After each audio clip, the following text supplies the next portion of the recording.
যে সম্মানিত হাজরিন, আজকের বাংলাদেশকে বৈষম্যহীন বাংলাদেশ গড়ার দাবি হচ্ছে আমার আপনার সন্তানের। আজকের বাংলাদেশের যুব সমাজ অকাতরে জীবন দিয়েছে 2000-এর অধিক। আল্লাহর কাছে দোয়া করে আল্লাহ তাআলা তাদের সবাইকে শহীদ হিসেবে কবুল করে সবাই আমিন। সেই শহীদদের দাবি একটাই, বৈষম্যহীন সমাজ গঠন করা। আজকের বাংলাদেশ বৈষম্যহীন সমাজ গঠন, সেই বৈষম্যটা হচ্ছে আপনার মেধাবী সন্তান গরিব মেহনতি অসহায় মানুষগুলো ডিম বিক্রি করে, ডেলিভারি করে, দিন মজুরি করে সন্তানকে লেখাপড়া শিখাচ্ছে। মেধাবী ছাত্র টাকা না থাকলে চাকরি নেই, এটা থাকবে না। এটা হচ্ছে বৈষম্যহীন। আজকের এই সমাজ দুর্নীতি, চাঁদাবাজ, সন্ত্রাসী, দখলদারি, কারো উপরে জুলুম, নির্যাতন, এটা আর মানুষ দেখতে চায় না। মানুষ দেখতে চায় একটি সুশাসন। মানুষ দেখতে চায় রাসূল ইসলামের যুগে এবং খেলাফতের যুগে যে শাসন ছিল দেখতে চায়। আপনারা তো ভাববেন এই শাসন কি সম্ভব? অসম্ভব কিছু নয়। আজকের পৃথিবীতে আফগানিস্তান গোটা পৃথিবীতে একটি নমুনা। আজকের পৃথিবীতে গোটা পৃথিবীর সঙ্গে চ্যালেঞ্জ করে আফগানিস্তান ইসলামী রাষ্ট্র তৈরি হয়েছে। ওলামায়ে ইকরাম রাষ্ট্র পরিচালনা করছে। সেখানে আজকে ইসলামী রাষ্ট্র পরিচালনায় মাত্র কয়েকটি বছরের ব্যবধানে গোটা পৃথিবীতে দুর্নীতি, সন্ত্রাস, চাঁদাবাজ মুক্ত আফগানিস্তান তৈরি হয়েছে শুধু ওলামাদের কারণে।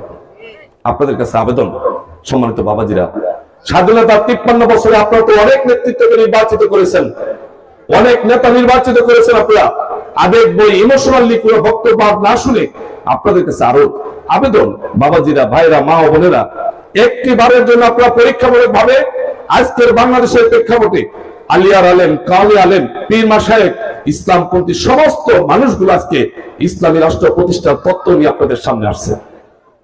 আপনাদের কাছে আরো একটি বারের জন্য ইসলামের শক্তিকে, ইসলামের পক্ষের শক্তিকে একটু ক্ষমতা পাঠা দেখান।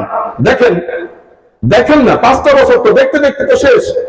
নিয়মতান্ত্রিক প্রক্রিয়ায় ওলামায়ে ইকরাম, ইসলামপন্থী এই যে মঞ্চে দাঁড়িয়ে যারা বক্তব্য দেয়, কোরআনের কথাগুলো বলে, এই নেতৃত্বগুলো নির্বাচিত হয়ে আপনাদের সমাজ, আপনাদের দেশ, আপনাদের সকল উন্নয়নগুলো ইনসাফপূর্ণ ভাবে, বৈষম্যহীন ভাবে কোরআন এবং সুন্নাহর আদলে পরিচালিত হয় কিনা একটু দেখেন না।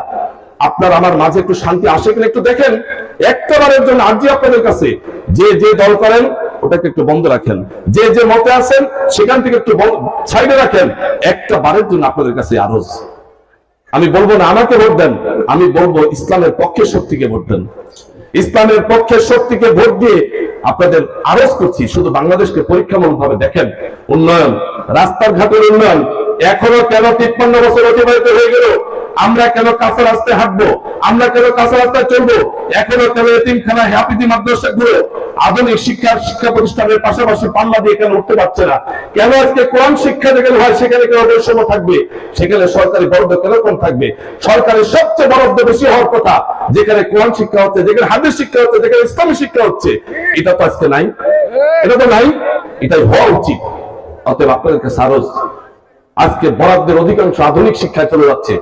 আজকে সবচেয়ে বেশি শিক্ষা ব্যবস্থার ভিতরে বরাদ্দ হতে হবে যেখানে হাফিজি মাদ্রাসা হাফিজরা পড়ে, যারা সন্ত্রাস করে না, যারা চাঁদাবাজি করে না, যারা দখলদারি করে না, যাদের বাবা মারা গেলে দাঁড়িয়ে নামাজ পড়া ইমামতি করে, যারা দাঁড়িয়ে সন্তানকে হাফেজ বানানোর কারণে রাব্বির হামহুমা কামা রাব্বায়ানি সাগীরা বলে দোয়া করে, সেই সন্তানদেরকে তৈরি করার জন্য আগামীর প্রজন্ম বাংলাদেশকে আধুনিক শিক্ষায় শিক্ষিত করার ক্ষেত্রে এতিমখানা, হাফিজি মাদ্রাসাকে 100% অর্থায়ন করে আধুনিক শিক্ষার রূপ দিতে হবে।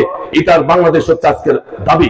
অতএব সেই দাবির পরিপ্রেক্ষিতে ইসলামের পক্ষে আসার উদাত্ত আহ্বান, উদাত্ত দাবি আপনাদের কাছে রেখে, মা বোনদের কাছে ইসলামের পক্ষে আসার উদাত্ত আহ্বান জানিয়ে আমি ব্যক্তিগতভাবে আপনাদের সবার কাছে দোয়া চেয়ে, আমি আপনাদের সবার জন্য দোয়া করে আল্লাহর কাছে আপনাদের সবার, আমার জন্য, আমরা, আপনারা সবাই যেন একই সঙ্গে আজকের জান্নাতের বাগিচায় যেভাবে আছে ঠিক এভাবেই যেন কাল কিয়ামতের মাঠে আল্লাহ রাব্বুল আলামিন এই জান্নাতের বাগিচার উসিলায় আমাদের সবাইকে মাফ করে জান্নাতের একজন মেহমান হিসেবে কবুল করুন। সকলে আমিন।